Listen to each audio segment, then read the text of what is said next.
The night in East Tupelo, Mississippi was cold and quiet. The small house, built just a year earlier prior by Vernon and his father, stood solid yet simple, with rain drumming gently against the fresh wood. Though sturdy, the house couldn't quite keep the chill out, and inside, Gladys Presley lay under heavy blankets, twisting uncomfortably. The contractions were coming faster now. She looked over at the faintly glowing oil lamp and felt exhaustion sinking in. The stove in the kitchen crackled with weak heat, but it wasn't enough to fight off the night. Next to her, the bed creaked as her young husband Vernon began to stir. At only 18, the responsibility of their home and soon-to-arrive family weighed on him. "Vernon," Gladys whispered, voice tight with pain. "I think it's time." Vernon shot upright, fear and excitement in his eyes. "Is it really now?" he asked, though he already knew.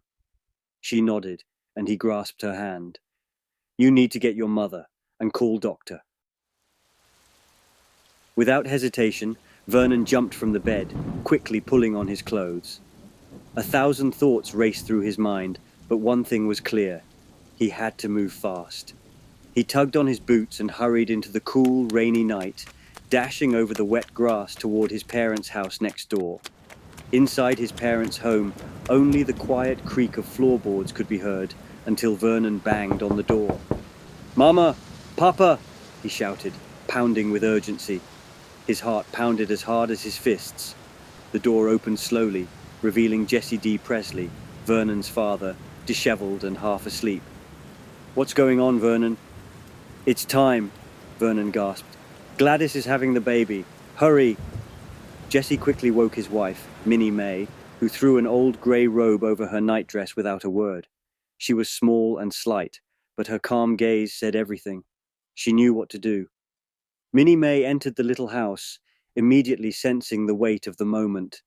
Gladys was visibly exhausted, and each new contraction made her body tremble. Minnie May sat beside her, gently wiping the sweat from her brow, speaking in a calm, steady voice. "It's going to be all right, Gladys," Minnie May whispered, squeezing her daughter-in-law's hand. "We'll get Dr. Hunt here, and you'll meet your baby soon." Meanwhile, Vernon raced back out into the night, feet splashing through mud as he searched for a phone to call Dr. Hunt. He hurried to the main road, where a small gas station had a phone. His hands trembled as he dialed, and each ring seemed to take forever. "Doctor? Hunt? It's Vernon. Gladys is having the baby. Please come quickly." Dr. Hunt's steady voice replied, "Take it easy, Vernon. I'm on my way." Back at the house, Minnie May prepared everything she could. She added logs to the stove, set water to boil, and pulled the blankets around Gladys to keep her warm. Rain still drummed on the roof, but all eyes were on Gladys, who gritted her teeth as another contraction struck. Soon the door creaked, and Vernon entered, followed by Doctor. The elderly doctor wrapped in a heavy coat.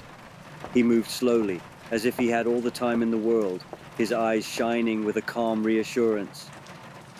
"How's it going in here?" he asked, setting down his medical bag. Vernon glanced anxiously at his wife, then back at the doctor. "It's moving fast now." Dr. Hunt nodded as he took Gladys's hand, assessing her. "Everything's fine, just try to relax." But not everything went as expected.